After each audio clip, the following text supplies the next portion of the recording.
फ़ज़्कुरूनी अज़्कुरकुम का औरों ने तर्जमा किया कि तुम मुझे याद करो मैं तुम्हें याद करूँगा, लेकिन इमाम अहले सुन्नत ने तर्जमा किया कि तुम मुझे याद करो मैं तुम्हारा चर्चा करूँगा। तो उन्होंने अल्लाह को याद किया, न वो पीर थे न मीर थे न वो ज़ाहरी तक़द्दुस जो होता है वो था। ये सिर्फ़ इल्म की ताकत है कि आज उनका हर सू चर्चा हो रहा है। ना प्रोपेगेंडे की ज़रूरत है ना कुछ और की ज़रूरत है। ये भी नहीं है कि किताबें छाप के मुफ्त बांटी जाएं, ये भी नहीं है। तो इसलिए जो चीज़ कद्र व कीमत रखती है वो अपने आप को मनवा लेती है।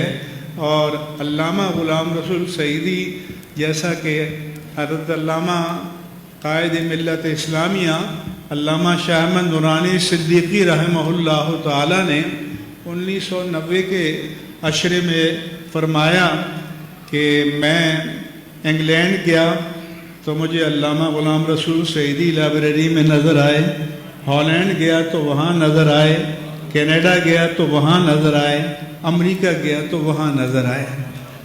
तो ये आपके इल्म की ताकत थी और इखलास था और दयानत थी।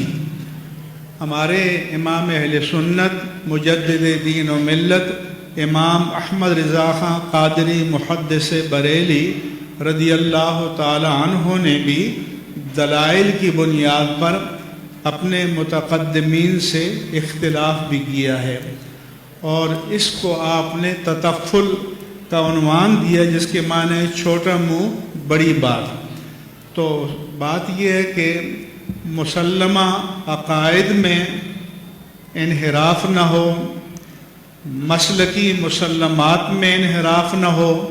जहाँ तक मुज्तहद फ़ी मसाइल का ताल्लुक़ है तो उसमें अपने दलाइल की बुनियाद पर कोई अपनी राय कायम कर सकता है और दूसरा इख्तिलाफ करना चाहे तो दलाइल की बुनियाद पर इख्तिलाफ कर ले और फिर इल्म के बाज़ार में दोनों चीज़ें आ जाएंगी और जिस चीज़ का वज़न होगा वो कहते हैं कि अब हवाएं ही करेंगी रोशनी का फ़ैसला, जिस दिए में जान होगी वो दिया रह जाएगा।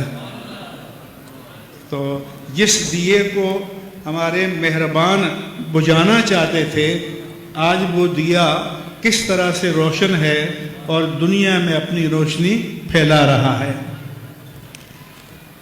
दूसरा, जैसे मुफ्ती साहब बता रहे थे, हमें भी उनकी सियादत का आखिरी वक्त में इल्म हुआ जब अपनी आखिरी तिब्यानुल फ़ुरक़ान के मुक़दमे में हालात लिखने के लिए एक साहब को आपने इंटरव्यू दिया तो उसमें बताया कि हमारा ख़ानदान जो है वो आले रसूल से है, सियादत से है, लेकिन सियादत को उन्होंने कारोबार नहीं बनाया।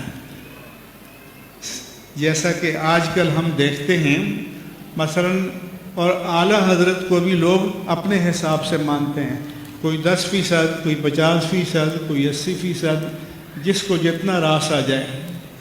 मसलन आला हज़रत की ये इबारत तो बहुत अच्छी लगती है कि सैयद बदमज़हब भी हो और उसकी बदमज़हबी हद कुफ़र को न पहुँचे तो उसकी ताज़ीम करनी चाहिए, लेकिन साथ ये भी तो फ़र्क करो कि ताज़ीम तो करेंगे निस्बत नसब की, लेकिन बदमज़हबी से बरात का ऐलान भी करेंगे। ये नहीं बयान करते। इमाम अहले सुन्नत ने फतावा रज़विया में ये भी लिखा है साथ कि अगर कोई बदमज़हबी है, बदअक़ीदगी है, बदअमली है तो उससे बरात का भी ऐलान करेंगे, क्योंकि अगर अलल इतलाक़ आप ताज़ीम करें तो लोगों को तो ये पता चलेगा कि इन हज़रत की जितनी हरकतें हैं ये सब काबिल तक़लीद हैं।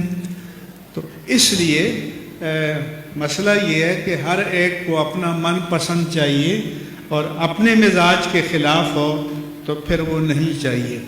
वही कि जो अल्लामा सईदी साहब को मसलक की मीज़ान पर परख कर बातें करते थे, आज वो तफज़ीलियत और मुतरफ़िज़ा का जो सिलसिला है اس میں انحراف کر رہے ہیں، یہ سب علماء موجود ہیں یہاں پر.